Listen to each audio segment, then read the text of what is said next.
This video details Kitty's experiences here at Hillcrest. I'd like to start with the foundation of her behavior plan, the token economy system that we use in both the general education and special education classrooms. Kitty relies on this to stay focused and maintain her behavior throughout the day.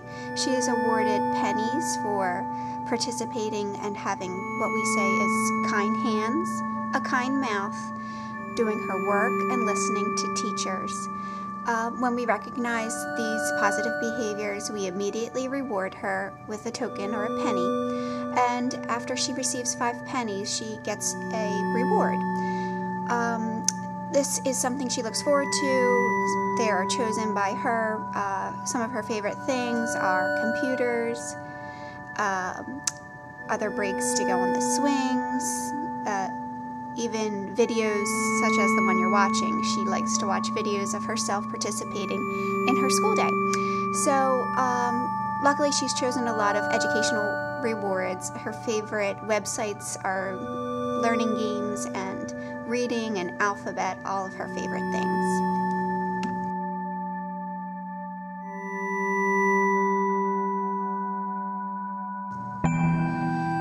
Kitty also responds well to singing and books. Actually, the two combined are her favorite thing. This really helps to maintain her behavior during the most difficult time for her, which is typically a transition from one activity to the next, from one classroom to another, or from recess to lunch.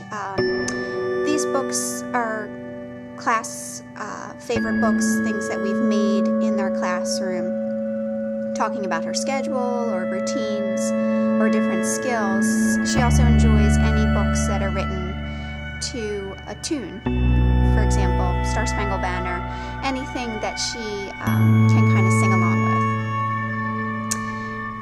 We also do a lot of physical activity with Kitty. She enjoys yoga and dance, even in the hallways where, again, it's more difficult for her to transition. We have found that hopping in the hallway, hopping along from one place to the next, really stimulates her in some way that keeps her really focused enough to get to her next activity.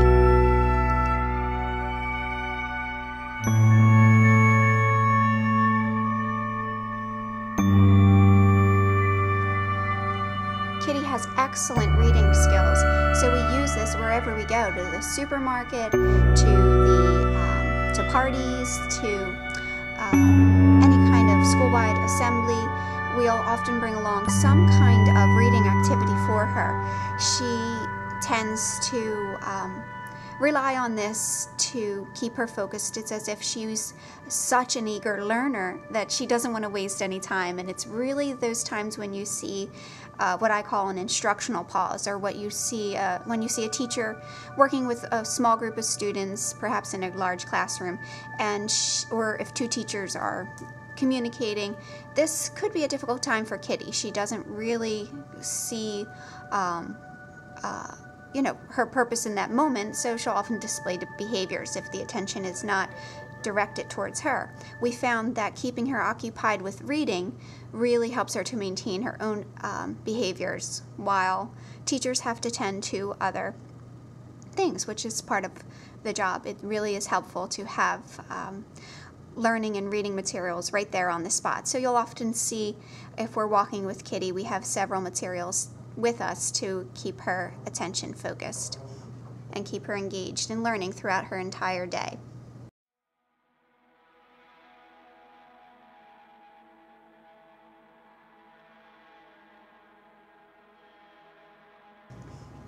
Kitty has made a lot of progress eating her snack in the classroom. She typically eats her snack in the classroom with her peers at snack time, and also eats her lunch in the cafeteria, which is a big step for Kitty. She tends to still be sensitive to the noise, but she is able to self-feed and throw away her trash and do all the steps necessary to feed herself, which she is very strict in her diet for several reasons, but prefers puree and yogurt and anything smooth to eat.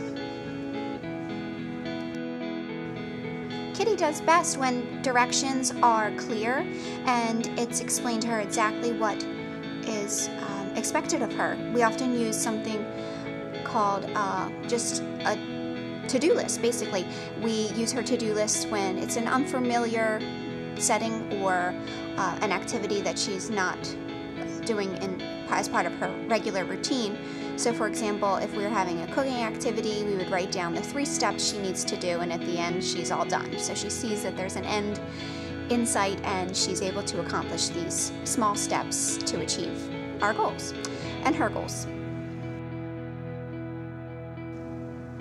When Kitty has a difficult time engaging in any of the behaviors explained in her IEP, it is best to, instead of giving negative attention towards the negative behavior, to just help calm her in that moment, and first of course calm yourself, and try to return to a positive attitude to regain her trust.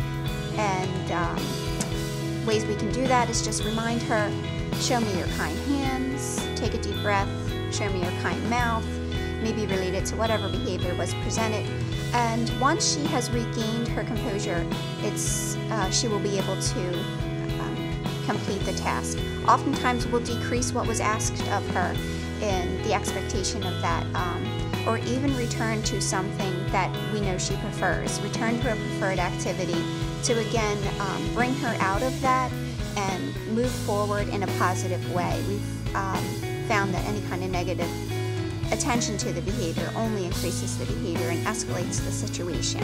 So it is best to respond in a quiet, calm way, and again, redirection to bring her back to her best self.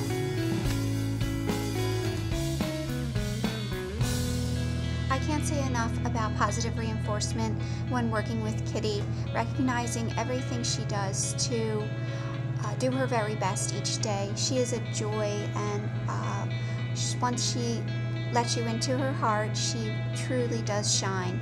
She is a sweet, determined girl who brings joy and laughter to everyone she knows, and she is just a joy to the classroom and school community once you get to know her. It is always important to follow Kitty's lead and recognize what she can do and have high expectations for her. With that, you can really make a difference and help her to go beyond where she ever thought she could.